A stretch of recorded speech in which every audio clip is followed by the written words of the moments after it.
Basics of लाल किताब chapter 1। ये मेरा एक पेड कोर्स था जिसे अब मैं फ्री ऑफ कॉस्ट आप लोगों के लिए लेके आया हूं।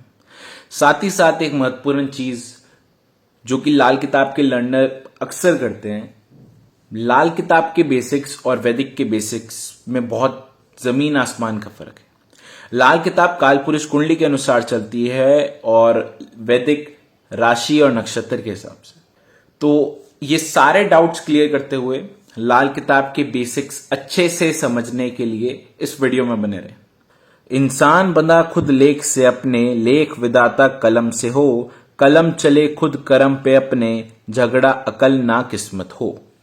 इसका तात्पर्य यह है कि हमारी पूरी जिंदगी पहले से लिखी गई, जो कि हम सब जानते भी, लेकिन कलम चले खुद करम पे अपने, मतलब अगर कर्म करेगा तो ही फल मिलेगा। क्योंकि ये बहुत सारे लोगों का ये होता है कि मेरी कुंडली में राजयोग है, मैं कुछ ना करूं तो भी मैं राजयोग भोगूंगा। ऐसा नहीं होता, आपको कर्म तो करना ही पड़ेगा, तभी आप राजयोग भोगेंगे। झगड़ा अकल ना किस्मत हो। अकल मतलब हम क्या करते हैं, क्या समझते हैं, क्या कर्म करते हैं, वो हमारी अकल, और भगवान ने जो लिख दिया वो हमारी किस्मत है। किस्मत अपना काम करेगी और हम अपना काम करेंगे। तो ये फरमान हमेशा याद रखें। लाल किताब में राशियों का जिक्र नहीं किया गया।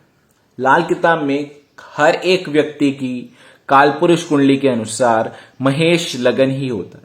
पहले घर का मालिक मंगल और घर का कारक सूर्य, दूसरे घर का मालिक शुक्र, घर का कारक बृहस्पति, तीसरे घर का मालिक बुध, घर का कारक मंगल, चौथे घर का स्वामी और कारक दोनों चंद्र, पांचवें घर का मालिक सूर्य, पांचवें घर का कारक बृहस्पति, छठे घर का मालिक बुध और छठे घर का कारक केतु, सातवें घर का मालिक शुक्र, सातवें घर का कारक बुध और शुक्र, आठवें घर का मालिक मंगल, आठवें घर का कारक मंगल और शनि, नौवें घर का मालिक बृहस्पति, नौवें घर का कारक बृहस्पति, दसवें घर का मालिक शनि, दसवें घर का कारक शनि, ग्यारहवें घर का मालिक शनि, ग्यारहवें घर का कारक बृहस्पति, बारहवें घर का मालिक बृहस्पति, बारहवें घर का कारक राहु। साथ ही साथ अब हम समझ लेते हैं कि लाल किताब कुंडली और वैदिक कुंडली में क्या फर्क है।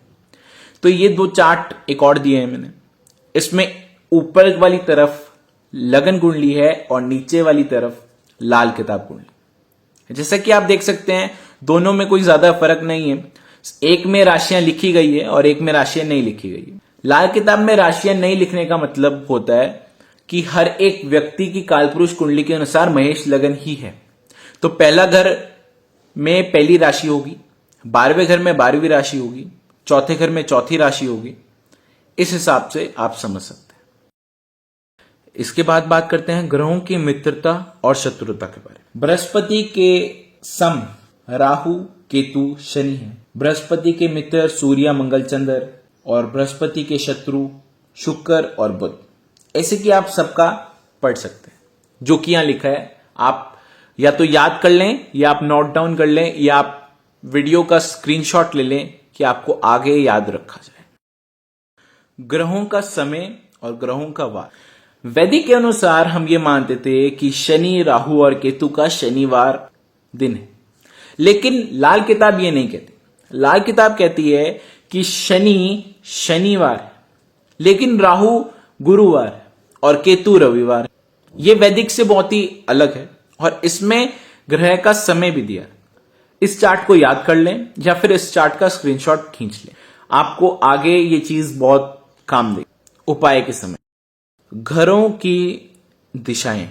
अब जैसे कि आप अगला चार्ट में देख सकते हैं कि जो छठा घर है वो हमारी उत्तर की दीवार है, 11वां घर है वो हमारा पश्चिम की दीवार, 8वां जो घर है वो हमारी दक्षिण की दीवार है और 5वां जो घर है वो हमारी पूरब की दीवार है।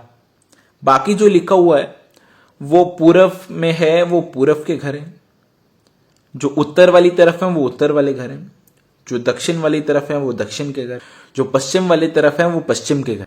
अब इसमें 9 नंबर 9 खाना नंबर 9 नहीं दिया, तो खाना नंबर 9 हमारा घर का सेंटर होता है, इसे याद कर लें। शेष खाने, खाना नंबर 2 धर्म स्थान, खाना नंबर 5 औलाद, खाना नंबर 8 मारक स्थान, खाना नंबर 11 धर्म दरबार। पापी ग्रह राहु, केतु और शनि। पाप ग्रह राहु और केतु। मंगल 2 हैं, मंगल नेक भी है और मंगल बद भी है। मंगल बद इसमें उस मंगल को कहा गया है जो कि हम वैदिक में मांगलिक बोलते हैं। लाल किताब के अनुसार भी व्यक्ति मांगलिक होता है, लेकिन उस मांगलिक का क्या जिक्र है। अगर मंगल बद है और वो मांगलिक भी है तो वो पूर्ण मांगलिक हुआ। जैसे कि लाल किताब में खाना नंबर 8 का मंगल बहुत बुरा बताया गया, खाना नंबर 4 का मंगल उतना बुरा नहीं है। जब भी कुंडली में सूर्य और शनि मुश्तरका होंगे तो रात दिन इकट्ठे होते हैं और इस समय मंगल जो है वो बद हो जाता है और राहु जो है वो मंदा हो जाता है। इसमें सूर्य भी नीच प्रभाव देता है और शनि भी नीच प्रभाव देता है। सूर्य नीच प्रभाव 22 साल की उम्र तक देता है और शनि नीच प्रभाव 36 साल की उम्र तक देता है। शुक्र जो है वो बहुत ज्यादा खराब हो जाता है, क्योंकि जब भी सूर्य और शनि आपस में बैठेंगे तो शनि जो है वो खराब हो जाता है, सूर्य इस समय खराब नहीं होता। शनि खराब होने का मतलब यह है कि शनि राहु केतु अपने एजेंट के थ्रू शुक्र को अपने से बदलवाता है और शुक्र को सूर्य की मार खिलवाता है। ये यहां पर सूर्य शनि जब मुश्तरका होते हैं तो इस चीज का विशेष ध्यान रखें। अब हम बात करते हैं कुर्बानी के बकरों की। लाल किताब का एक बहुत इंपॉर्टेंट कॉन्सेप्ट है कुर्बानी के बकरे। इसका तात्पर्य यह है कि जब भी किसी ग्रह पर कोई मुसीबत आती है तो वो अपनी मुसीबत दूसरे ग्रहों पर टालता है। आप समझते हैं कि कौन सा ग्रह अपनी मुसीबत कौन से ग्रह पर टालता है। सबसे पहले बात करते हैं शनि की। तो शनि के एजेंट है राहु और केतु।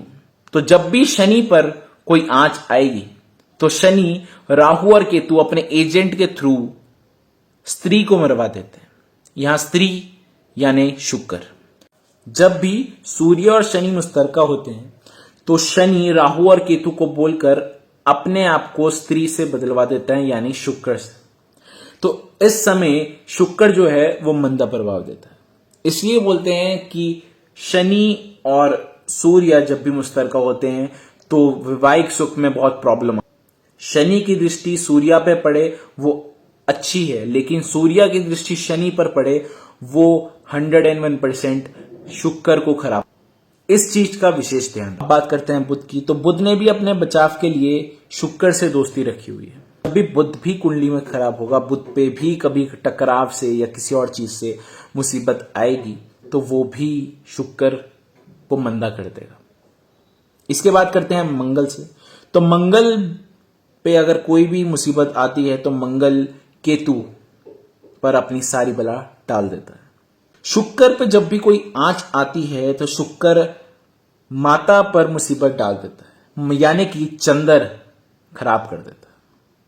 अब इसमें एक मेन चीज है जो कि बहुत सारे लोग बोलते हैं कि आपने थोड़ी देर पहले बोला कि शनि और सूर्य जब मुश्तरका होंगे तो शनि शुक्र को मंदा कर देता है, क्योंकि शुक्र से अपनी जगह परिवर्तन कर लेता है। तो शुक्र अपना मंदा प्रभाव चंद्र पर डाल देता है। ऐसा नहीं है कि अगर आप सोचें कि सूर्य और शनि मुश्तरका हैं तो शुक्र भी खराब हो जाएगा, शुक्र फिर अपनी जगह चंद्र से बदलवा देगा तो चंद्र भी खराब हो जाएगा। इतना मत सोचें, क्योंकि ये सिर्फ एक ही बार वैलिड है। एक ही बार कोई कुर्बानी का बकरा एक ही बनता है। अगर शुक्र पे आंच चाहिए तो शुक्र चंद्र को स्वैप करेगा, चंद्र इस समय मंदा होगा। लेकिन अगर शनि पर आंच चाहिए तो शुक्र ही मंदा होगा। शुक्र आगे किसी और को कुर्बानी का बकरा नहीं बना सकता। जब भी बृहस्पति पर कोई आंच आएगी तो कुर्बानी केतु की जाएगी। सूर्य भी अपनी सारी परेशानी केतु पर डाल देता है और केतु कुर्बानी का बकरा बन जाता है। चंद्र ने दोस्ती कर रखी है बृहस्पति, सूर्य और मंगल से। तो चंद्र को जब भी कोई प्रॉब्लम आती है तो चंद्र बृहस्पति, सूर्य और मंगल तीनों को खराब कर देता है। राहु खराब हुआ तो केतु का उपाय होगा, और केतु खराब है तो राहु का उपाय होगा। ये चीज याद रखें। अब हम बात करते हैं ग्रहफल और राशिफल की। ग्रहफल का कभी उपाय नहीं होता, राशिफल का ही हमेशा उपाय होता है। साथ ही साथ एक बहुत ही इंपॉर्टेंट बात, जो भी आपकी कुंडली में राजा बनता है वो हमेशा ग्रहफल का बनेगा, और जिस समय पर आप पैदा हुए वो भी ग्रह ग्रहफल का बनेगा। चार्ट में दिया है उस ग्रह में जो भी ग्रहफल के अनुसार बैठा हुआ है उस ग्रह का कभी जिंदगी में उपाय नहीं हो सकता। उस ग्रह का उपाय आप करोगे तो आपको फल नहीं मिलेगा, और वो क्रॉस फायर भी हो सकता है। आपको हमेशा ग्रह राशिफल वाले का कराना है, और अगर कोई ग्रह राशिफल का बैठा हुआ है तो आप उपाय करा ही सकते हो, क्योंकि जैसे कि लिखा हुआ है यहां कि पहले घर में राशिफल का कौन सा ग्रह है। पहले घर में राशिफल का जो ग्रह है वो है राहु, और यहां राहु अगर लगन में आ जाए तो उसका उपाय होना चाहिए, लेकिन उपाय हमेशा केतु का होता है। ये मैंने अभी थोड़ी देर पहले बताया कि जब भी आपको राहु का उपाय कराना है तो आप केतु का उपाय कराओगे। यहां राहु का उपाय क्यों कराना है, इसका रीजन क्या है? इसका रीजन सिर्फ एक है कि राहु जब भी लगन में बैठेगा तो वो सूर्य को ग्रहण लगा देता है, और केतु जब भी चौथे घर में बैठेगा तो वो चंद्र को ग्रहण लगा देता है। ये चीज का विशेष ध्यान रखें, और इसलिए राहु लगन में अगर बैठा है तो उसका उपाय होना ही चाहिए। ऐसे ही सेकंड घर में देख सकते हैं, सेकंड घर में कोई भी ग्रह नीच का नहीं होता है, इसलिए कोई भी ग्रह राशिफल का नहीं है। जो भी मंदिर आता है, चाहे दुश्मन हो चाहे दोस्त हो, बृहस्पति और शुक्र के घर में जो भी कोई ग्रह आता है कभी भी बुरा फल नहीं देता। दूसरे खाने का एक कोट है जो मैं आपको बता दूं, ग्रह चलकर जो आवे दूजे, ग्रह किस्मत बन जाता हो। अब जब ग्रह किस्मत बन गया तो उसका कभी उपाय नहीं हो सकता। अब यहां तीसरे घर में जब आप ध्यान दोगे तो तीसरे घर में 2 शनि लिखे हैं, एक लिखा है जमीन से रिलेटेड और एक लिखा है धन से रिलेटेड। जब भी आपको धन से रिलेटेड प्रॉब्लम शनि 3 दे रहा है तो आप उपाय करा सकते हो, लेकिन जमीन से रिलेटेड प्रॉब्लम दे रहा है तो उपाय नहीं हो सकता, क्योंकि वो ग्रहफल का है। तो इसलिए ग्रहफल और राशिफल को बहुत अच्छी तरह समझें, और जब भी कोई ग्रह ग्रहफल का बैठा हुआ है तो उसका उपाय कभी नहीं होता, ये याद रखें। इस चार्ट को बहुत अच्छी तरह याद कर लें, लिख लें, नोट डाउन कर लें, क्योंकि ये चार्ट बहुत जरूरी है लाल किताब के अनुसार।